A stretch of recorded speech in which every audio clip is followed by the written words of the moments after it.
Buwad sa Bantayan, Tubo Juice sa Midilien, Hapaw Products sa San Remigio, Handicrafts gikan sa Bugo, ug uban pa.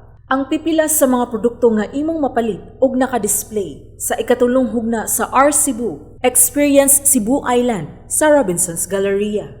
Lain na usab nga R Cebu ang gipaygayon didto sa Robinsons Galleria. Niining higayuna ang mga produkto na usab sa kwarto distrito mo'y gi-showcase sa Kapitolyo.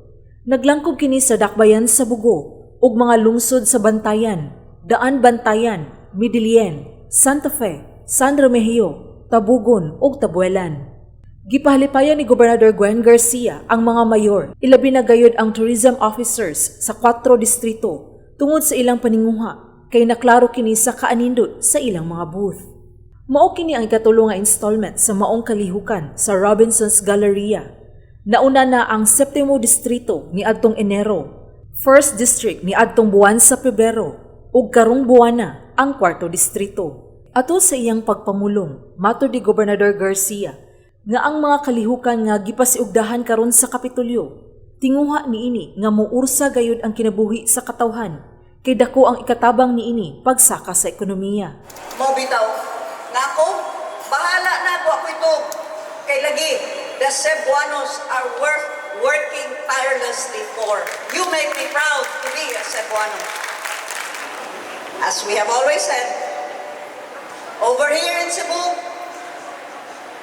for the rest of the country, to sit up and take notice, we are moving on and moving forward in order to reclaim our rightful position as the #1 province in the entire country.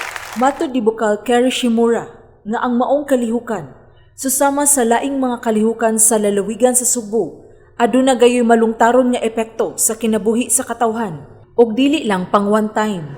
We, the Cebuanos, through the inspiration of our Iron Lady Governor Gwen Garcia, we have managed to rise above from this pandemic. So we decided to move forward. I encourage everyone to support our local products and activities. Iawhag na mo ang tanan to join and try to experience and rediscover the jewels of the Cebu province. Ang maong kalihukan mulungtad hangtod sa Marso 21.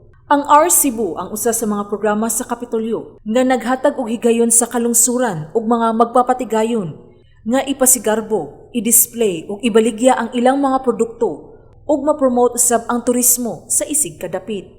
Dako jud kay mo ang pasalamat ni Gov. Gwen Garcia tungod kini nga naka-initiate sa giingonani nga programa which is ma-showcase na mo ang products sa mo ang each LGUs bitaw each town. Inani nga paagi mas makita pa nato ba nga daghan pa jud ang mo-patronize ato ang products sa mga local products. Sa iyang pakigpulong, matud ni Tamano nga padayong makigtambayayong ang iyang buhatan sa probinsya sa Subo aron maghimo og dugang tourism-related activities nga makatabang kayo og dako sa panginabuhian sa mga Subuanon.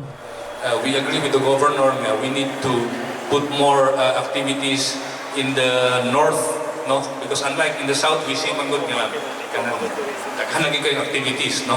But in the northern Cebu also, a lot, no? Daan Bantayan, the island of Bantayan, but in between the middle, siguro, if we can find more, siguro we will sit down with the governor. Sheila Gravinez, Balita sa Subo.